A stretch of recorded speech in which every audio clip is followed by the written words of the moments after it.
ভগবান কার হয় না? যার টাকা আছে বেশি তার। ভগবান বললেন যে আমি তো জগতে তার হই। কার?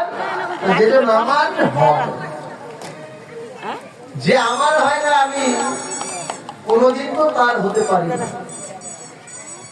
মাগো, জগতে ভগবানের হওয়াটা কিন্তু সহজ বিষয় নয়, তাই না? ভগবানের হওয়াটাই কিন্তু সাধারণ বিষয়। বলেন ভগবানকে পাবেনি করে মা আছে।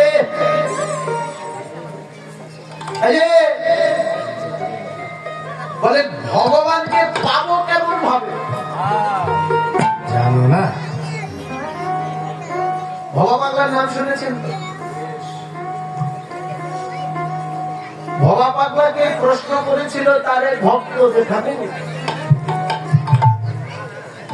আচ্ছা ভগবান কি করে পাওয়া যায়? ভগবান কি করে পাওয়া যায়? ভবাপাগলা বলেছিল ভগবান পাওয়া অনেক সোজা, একদম সহজ। কি করে? বলে ভগবান যদি তুমি পেতে চাও তবে মনটাকে সরল করতে হবে, নিগড় বিশ্বাস থাকতে হবে, ভক্তি থাকতে হবে, নয়নের জল থাকতে হবে।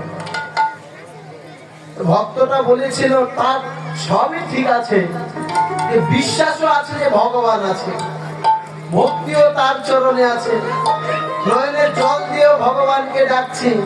তো ঠাকুর আপনি যে বললেন মনটাকে সরল করতে হবে, এই জায়গাটা বুঝতে পারি। বলে মনটা কি করে সরল করতে হয় জানো না? বলেন এটা একটু বুঝাই। বলছে মনটা সরল কখন হবে জানো? কখন বলছে তোমার মন আর তোমার মুখ একটা থাকে। বলে তারপরে বুঝি না।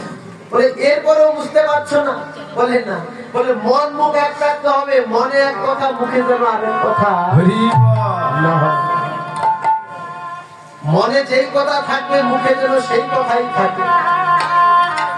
তুমি যদি একজনকে আশীর্বাদ করো, এখন সেই আশীর্বাদটা যদি তোমার মনের ভিতরে থাকে যে না বাবা তুমি বড় হও, যেন মনেরটাই মুখে আসে।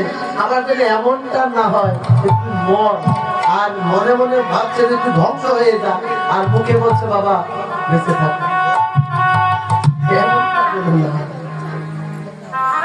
যখন তোমার এই মন মুখ এক হয়ে যাবে তখনই মনটা